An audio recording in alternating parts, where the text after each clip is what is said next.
So it's a pretty big pile here, and technically this is not a DVD, but I thought I've had a lot of fun playing this a couple of times. Thought I'd at least show it. This is actually a copy I brought for my brother for his birthday, the one that comes over on these days. And then of course we got non-anime DVDs. We got Marvel Agents of S.H.I.E.L.D. Complete Season 1 DVD version. And then a Blu-ray plus Blu-ray 3D version of Captain America the Winter Soldier, as well as a DVD copy, because I do like having access to both. Now we can start looking at the anime. So, arriving today, I unfortunately already opened the box. We got Listen to Me Girls, I Am Your Father, the Blu-ray release. This one is Region A only, still only Japanese subtitles.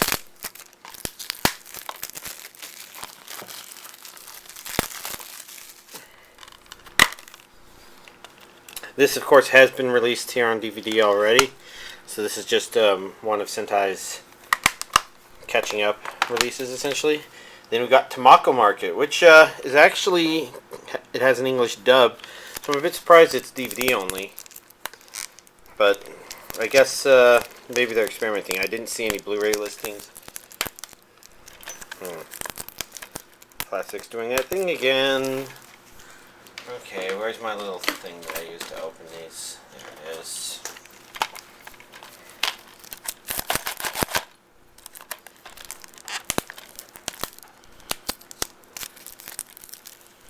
There we go.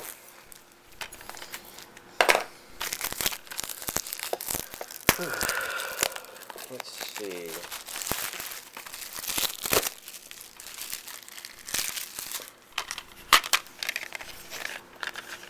This does seem to be happening a lot more with these being loose, but at least it's not too consequential.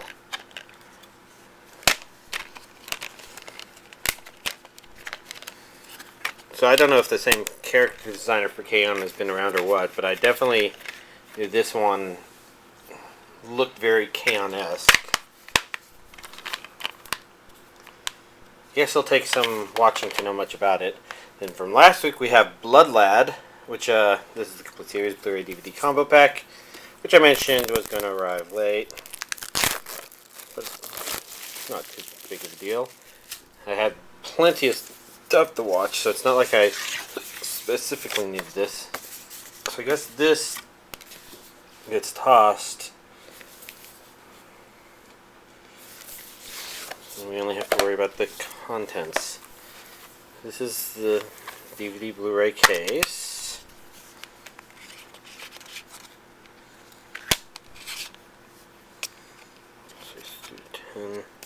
Okay, so these are the two DVD discs. These are the two Blu-ray discs. And of course, in the background, we have the main characters in what looks like an Abbey Road, I think it's called. Sort of style. Beatles, whatever it is. I just don't know if I remember names too well. There we go. And over here we have a booklet. There we go. Looks like a lot of information, character information, some manga stuff. Interesting. And last but not least, we have NIS release Love Live, School Idol Project. Which is, I guess I didn't notice on here. Maybe it was on that thing I tossed. This is Region A only.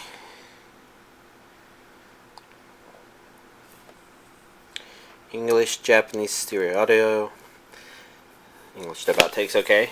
I was just kind of curious because it seemed always possible that Viz could have released a subtitle on this thing. They might have already, and I can't remember. I might just be confusing it with Funimation's exploration into that venture. So, we've got Love Live.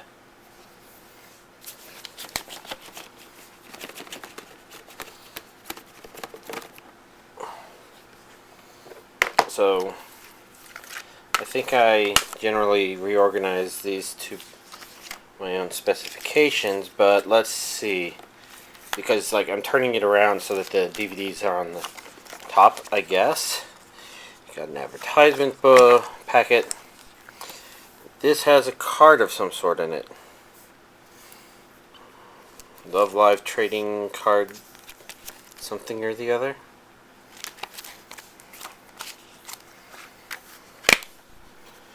Since it's just Blu-ray, it pretty much comes down to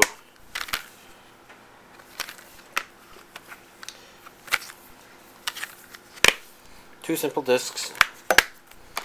Nothing too complicated. And then, of course, we've got the normal NISA book here. Character data, artwork. It's pretty stereotypical for an NISA release.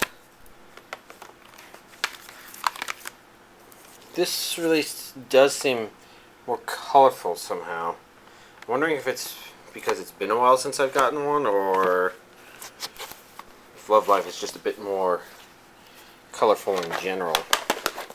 In any case, these 4 items would be this week's anime DVD collection update. Pretty small, but on top of all the other things, the Captain America and Agents of S.H.I.E.L.D. stuff, and well, plenty of things about this week that's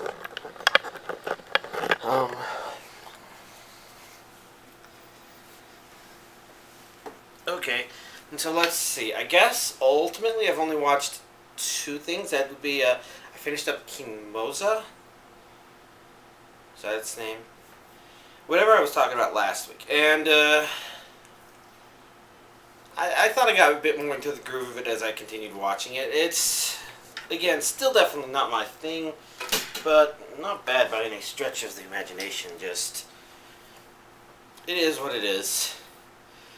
After that, though, I watched Tiger and Bunny, and that was actually very entertaining. I mean, from the get-go, I wasn't quite sure who I was supposed to cheer for, and then I wasn't quite sure what I thought about the main character, whose non-hero name I can't remember, but that would be Tiger.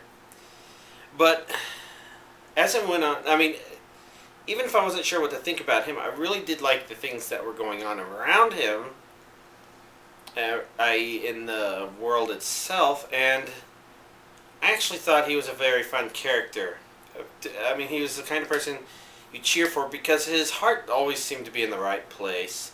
Compared to all the other heroes, I actually felt that at heart he really was a real hero, and everybody else was only mostly there. And I don't know, it was fun to watch. It was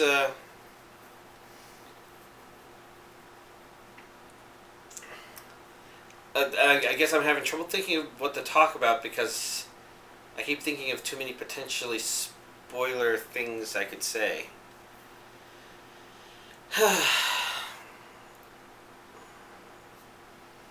So I guess I can't really talk too much more about it. I chose to only watch the series and to not watch the movies because only the first movie was out, and that's basically a recap of the first couple of episodes. Maybe when the second movie comes out, if it comes out, then I'll probably watch the first movie and then the second movie, because it looks like the second movie is content completely unrelated to what happened in the series. And I know that the first movie has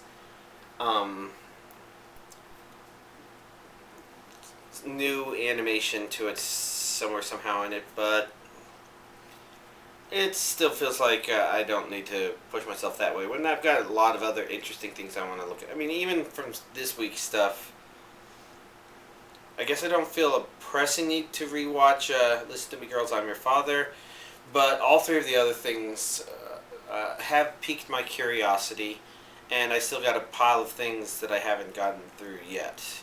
In this case, I did start watching Fate Kaliad, assuming I'm even pronouncing that right. It's basically the magical spin-off of the Fate series, Fate Stay Night, Fate Zero, etc.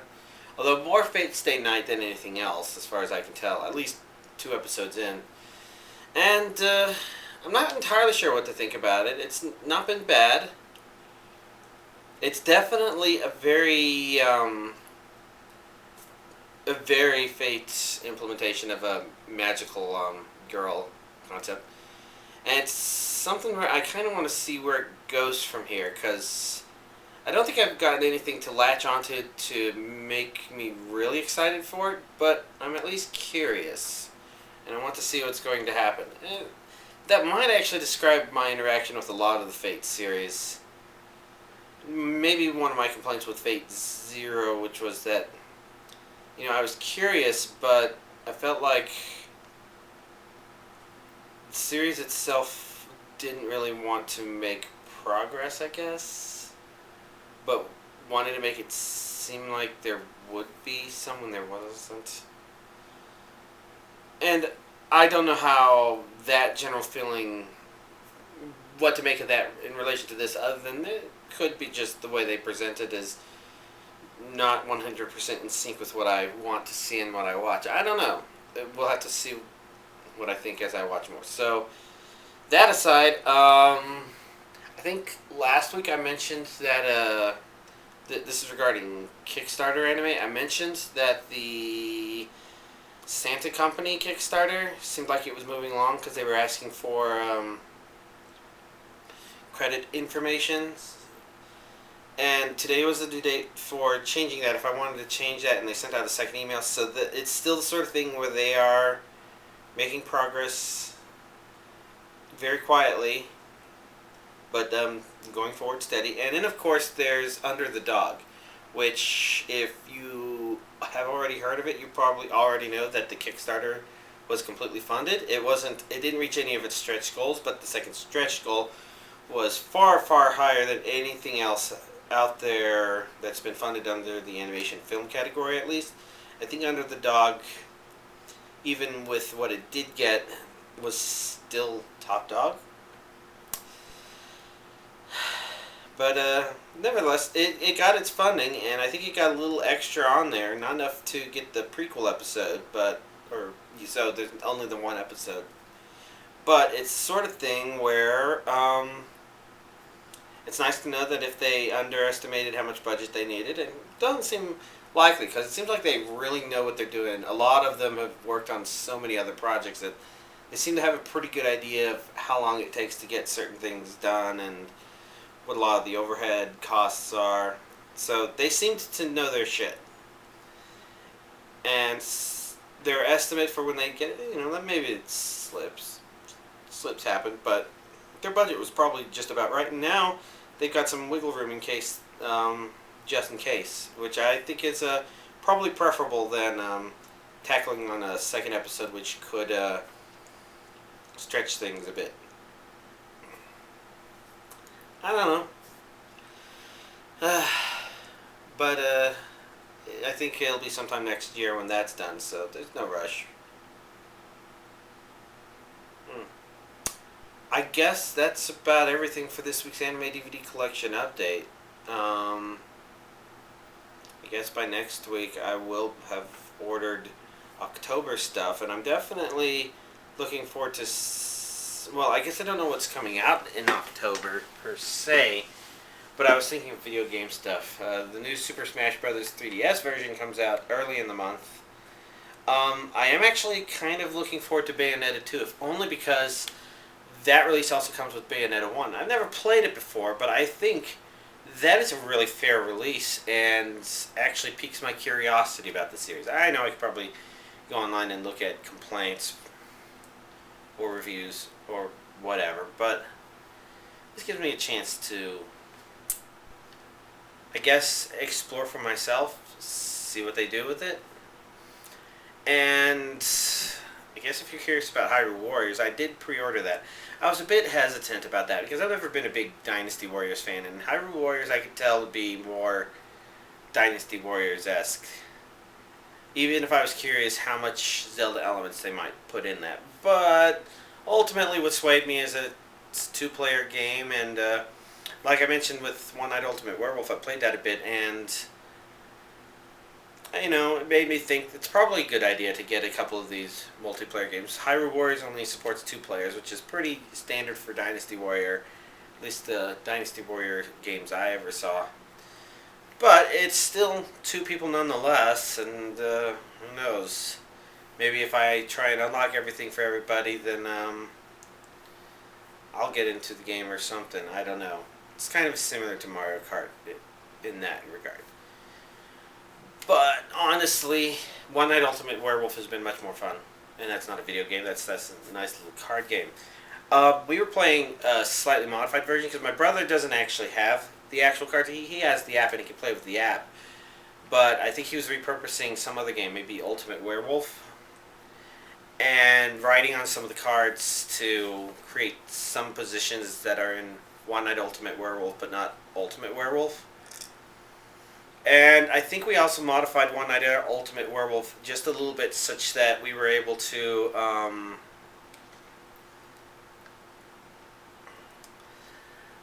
accommodate 13 people playing at the same time when the game suggests 10. And I'm guessing that basically means there's 13 cards because there's always 3 in the middle. And so the 3 cards we added, if we added 3 cards,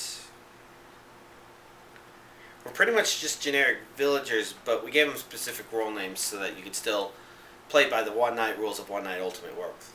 And since it's 3 of them, it's obviously going to be Butcher, Baker, Candlestick Maker, because that's easy to remember. Fun stuff. And I guess, I don't know, I recorded one of the early games, but don't know if I got a good angle, so I probably won't post that.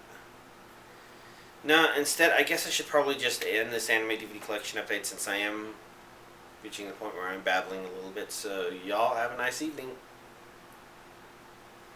Nice week.